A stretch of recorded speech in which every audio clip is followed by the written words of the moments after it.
लोकांना कारण 1 दिवसला तरी आपण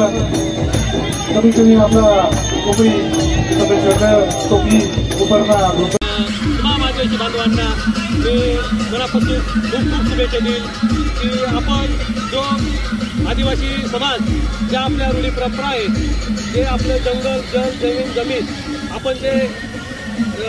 आपण राखून ठेवलं आहे ते आपण परंपरागत आपण ते टिकून ठेवावं आणि आपल्या परंपरा या समाजामध्ये आपण कायमस्वरूपी चालू ठेवावं आणि आपल्या समाजात चांगल्या पद्धतीने या परंपराचा अजून पुढं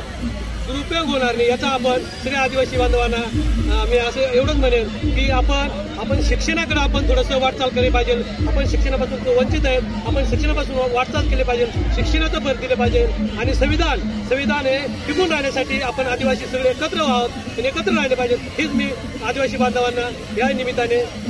सांगू इच्छितो. धन्यवाद.